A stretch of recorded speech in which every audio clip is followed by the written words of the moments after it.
दोस्तों happy independence day. 15 अगस्त भारत के गर्व और सौभाग्य का दिवस है। आज इसी उपलक्ष्य में हम आपके लिए एक वीडियो लेकर के आए हैं जहां पर इन बीते 75 सालों में ऑटोमोबाइल इंडस्ट्री किस तरीके से बदली है उसके बारे में आपको जानकारी देने वाले हैं। दोस्तों आज भारतीय ऑटोमोबाइल सेक्टर एक बहुत बड़ा बाजार है। यहाँ पर टाटा, मारुति, महिंद्रा जैसी घरेलू कंपनियां भी हैं, साथ ही साथ विदेशी कंपनियां भी काफी अच्छा बिजनेस कर रही हैं। लेकिन साल 1930 तक गाड़ी बनाने का एक भी प्लांट देश में नहीं था। गाड़ियों को सीधे विदेशों से इंपोर्ट करके बेचा जाता था। लेकिन 1940 ये दशक ऐतिहासिक रहा क्योंकि हिंदुस्तान मोटर्स और प्रीमियर जैसी कंपनियों ने देश में कारें बनानी शुरू की। इसी दशक के दौरान महिंद्रा एंड महिंद्रा ने भी यूटिलिटी व्हीकल बनाना शुरू किया था। कुछ गाड़ियां जिन्होंने भारतीय ऑटोमोबाइल इंडस्ट्री को बदल कर रख दिया, उनमें से कुछ तो आज भी बिक रही हैं। कौन सी हैं वो गाड़ियां, क्या स्पेक्स उसमें मिलती थी और भारतीय ऑटोमोबाइल सेक्टर के बारे में भी आपको जानकारी यहां पर हम देने वाले हैं ओके कार 24/7 यूट्यूब चैनल पर। भारत में एक एसयूवी बहुत पॉपुलर है जो कि है महिंद्रा की थार। कोई कहे ये एसयूवी सबसे पुरानी एसयूवी है तो बिल्कुल सच है। साल 1947 में महिंद्रा एंड महिंद्रा ने वेलिस जीप की असेंबली करने की शुरुआत की, लेकिन इसका जो प्रोडक्शन था वो 1949 में शुरू किया। इसको अलग अलग नाम भी दिए गए स्टार्टिंग में, और जो ये फिलिस जीप थी ये इसकी पहली ऑफ रोडर गाड़ी थी।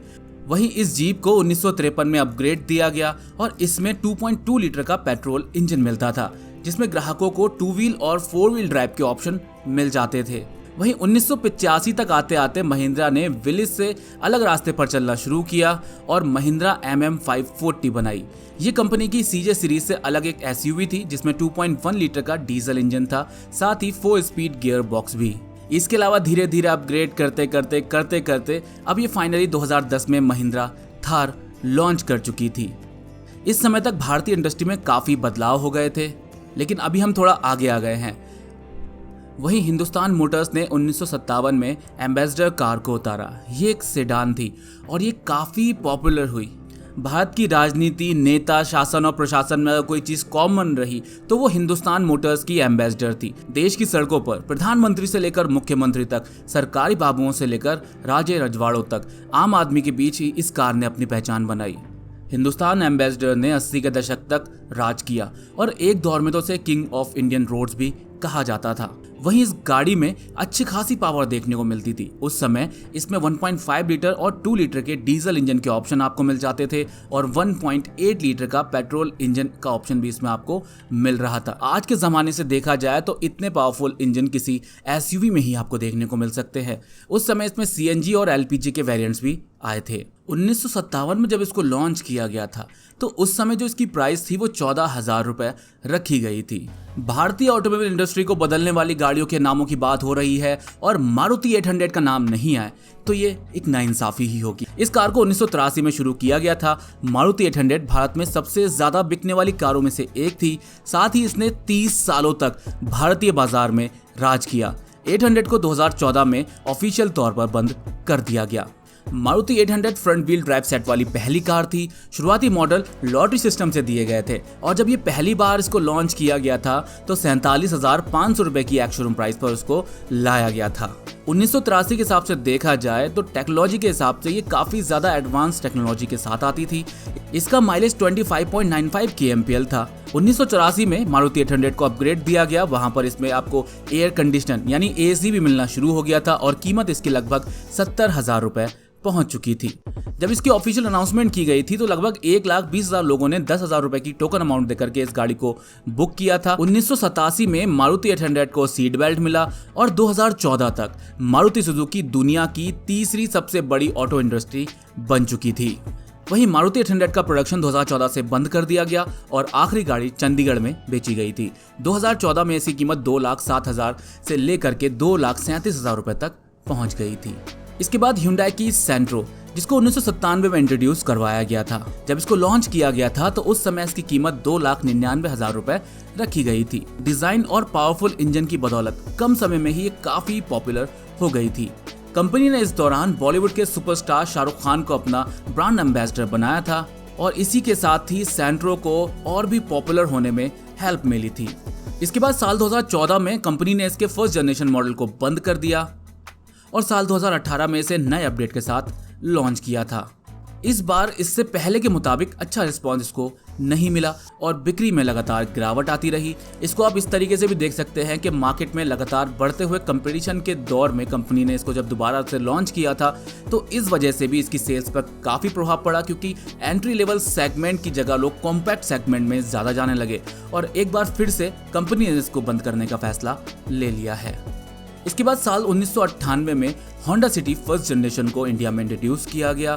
First generation Honda city 2 petrol engine के साथ आती थी, 1.3 लीटर और 1.5 लीटर के ऑप्शन में।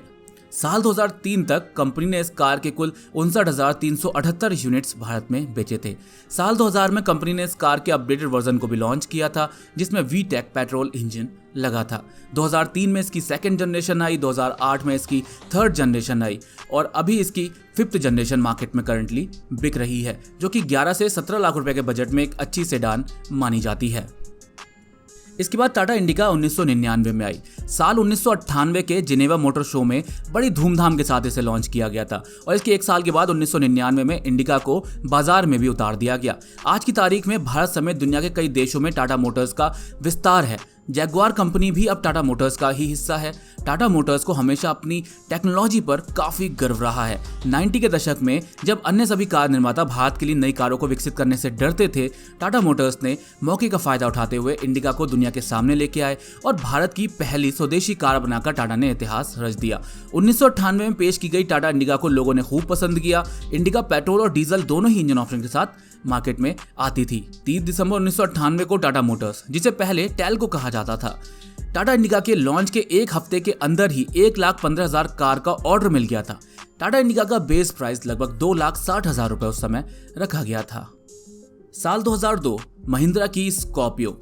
महिंद्रा स्कॉर्पियो एक एसयूवी है। साल 2002 में जब इसको लॉन्च किया गया था तो एक जुए की तरह इसको देखा जा रहा था कि ये चलेगी या नहीं चलेगी, क्योंकि उस समय इसकी कीमत 5,50,000 रुपए रखी गई थी, जो कि उस समय के हिसाब से काफ़ी ज़्यादा थी और लग रहा था कि ये क्या पता हिट हो भी पाएगी या नहीं। लेकिन मार्केट में आने के बाद इसने जो धमाका किया वो एक बड़ा उदाहरण साबित हुआ। स्कॉर्पियो भारतीय बाजार में बहुत सफल रही। इसने महिंद्रा एंड महिंद्रा को एक नए उत्पाद लाने का विश्वास दिलाया और तब से लेकर आज तक इस कार को एसयूवी सेगमेंट की बॉस बनाए रखा है। महिंद्रा स्कॉर्पियो को बनाना, ऐसी एक गाड़ी मार्केट में लाना, ये पवन गोयनका के दिमाग की उपज थी और महिंद्रा स्कॉर्पियो एक जुए की तरह थी। अगर ये काम नहीं करती तो कंपनी को भारी नुकसान झेलना पड़ सकता था।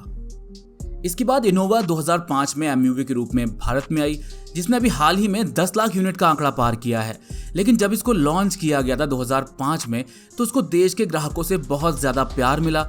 इसने आने के साथ ही मार्केट में काफ़ी बड़े बदलाव किए। एक बड़ी गाड़ी, उस समय के हिसाब से इसके प्राइजेस काफ़ी ज़्यादा थे, लेकिन अपने सेगमेंट की ये टॉपर बनी रही और जब से लेकर अब तक अगर आप देखोगे तो कोई खास बड़े अपडेट इसमें नहीं किए गए हैं। इनोवा को जब लॉन्च किया गया था साल 2005 में तो इसकी जो स्टार्टिंग प्राइस थी वो 6,83,000 रुपये से शुरू होती थी और 10,91,000 रुपये तक जाती थी। वहीं इसके जो डीजल वेरिएंट की प्राइस थी वो 7,19,000 रुपये से शुरू होती थी। और आज भी इनोवा की जो सेल्स है वो काफ़ी अच्छी रहती है और एमयूवी सेगमेंट में इसके बाद कई सारी एंट्रियां हुई। वहीं साल 2005 में मारुति ने अपनी स्विफ्ट को इंट्रोड्यूस किया। जब इसको लॉन्च किया गया था उस समय इसमें 1.3 लीटर का पेट्रोल इंजन लाया गया था और साल 2007 में इसमें 1.3 लीटर का जो डीजल इंजन था वो भी इंट्रोड्यूस करवा दिया गया। सबसे पहले मारुति सुजुकी स्विफ्ट को 2004 में पेरिस मोटर शो में पेश किया गया था एक कॉन्सेप्ट के रूप में और जब साल 2005 में इसको लॉन्च किया गया था तब इसकी जो प्राइस थी वो 3,87,000 रुपए से शुरू होती थी और इस कार ने देश में एक नए हैचबैक सेगमेंट की शुरुआत की थी। 2005 से लेके अब तक स्विफ्ट को कई बार बड़े अपडेट्स दिए जा चुके हैं और आज भी ये टॉप सेलिंग की लिस्ट में अपनी जगह बनाने में कामयाब हो जाती है। साल 2009 में रतन टाटा ने सभी के लिए कार का सपना पूरा करने के लिए टाटा नैनो को इंडिया में इंट्रोड्यूस किया और ये भी कहा कि इस कार को 1 लाख रुपए के प्राइस में लॉन्च किया जाएगा, जिस पर सभी लोग इस कार को आसानी से खरीद सकते हैं। शुरुआत में टाटा नैनो की बुकिंग 1,000 शहरों के 30,000 बुकिंग सेंटर्स पर शुरू की गई। फॉर्म की कीमत 350 रुपये रखी गई और 2,999 रुपये की बुकिंग अमाउंट ली गई। नैनो के साथ करोड़ों लोग अपने आप को जोड़ने लगे, जिससे कि उनको भी लग रहा था कि उनका कार का सपना पूरा हो जाएगा और नैनो ने काफी हद तक ऐसा किया भी। लेकिन स्टार्टिंग में इस गाड़ी की अच्छी बिक्री हुई, उसी के बाद धीरे धीरे करके इस गाड़ी की बिक्री कम होती चली गई। टाटा नैनो को जब लॉन्च किया गया था तब इसकी स्टार्टिंग में प्राइस 1,15,000 रुपए रखी गई थी और टॉप वेरिएंट के लिए इसकी प्राइस 1,97,000 रुपए तक जाती थी। इसमें 624 सीसी का इंजन मिलता था और 22 to 26 kmpl की इसकी क्लेम फ्यूल एफिशिएंसी थी। साल 2015 यहाँ पर Hyundai क्रेटा को अनवील किया गया। Hyundai की इस SUV के लिए लगभग 30,000 लोगों ने इंक्वायरी की, जिनमें से 10,000 लोगों ने इसको बुक भी किया और ये सारी प्रक्रिया 10 दिनों के अंदर अंदर हो गई। उस समय Hyundai मोटर इंडिया के senior vice president Rakesh Shrivastava ने कहा था ये Hyundai Creta Indian automobile market को बदल कर रख देगी। यहाँ पर एक नया अध्याय इसमें जोड़ने जा रही है और ये ग्लोबली सफल होगी। इंडिया में इसको बना करके ग्लोबली बेचा भी जाएगा। शुरुआत में जब Hyundai क्रेटा को भारत में लॉन्च किया गया था 2015 में, तो इसकी प्राइसेस काफी अफोर्डेबल थी। इसमें आपको 1.6 लीटर का पेट्रोल और डीजल इंजन मिलता था, साथ ही साथ 1.4 लीटर का डीजल इंजन का ऑप्शन भी इसमें मिल जाता था। इसकी जो प्राइस थी वो 8,59,000 रुपए से शुरू होकर के टॉप वेरिएंट के लिए 13,60,000 रुपए तक जाती थी। इसके बाद साल 2020 में टाटा नेक्सॉन ईवी को इंट्रोड्यूस किया गया। टाटा नेक्सॉन ईवी एक सक्सेसफुल प्रोडक्ट साबित हुआ। मार्केट में इसकी आराम से 1200 से 1500 यूनिट हर महीने बिक जाती हैं और टाटा नेक्सॉन ईवी की जो क्लेम रेंज है वो 312 से लेकर के लगभग 400 किलोमीटर पर चार्ज तक है। यहाँ पर इसको अभी हाल ही में अपडेट भी दिए गए हैं और साथ ही साथ इलेक्ट्रिक के सेगमेंट में भी ये टॉपर है। इलेक्ट्रिक एसयूवी सेगमेंट की बात करें तो सबसे ज्यादा बिकने वाली एसयूवीज में हमेशा शामिल रहती है। इसकी और टिगोर की मिला करके लगभग 2800 यूनिट जुलाई के महीने में बिकी हैं। तो यहाँ पर टाटा नेक्सॉन ईवी टाटा की तरफ से एक सक्सेसफुल प्रोडक्ट साबित हुआ। तो फिलहाल इस वीडियो के लिए बस इतना ही। उम्मीद है आपको वीडियो पसंद आया होगा। वीडियो पसंद आया हो तो इस वीडियो को लाइक कर दें और ओके कार 24/7 यूट्यूब चैनल को सब्सक्राइब कर लें। Thank you for watching.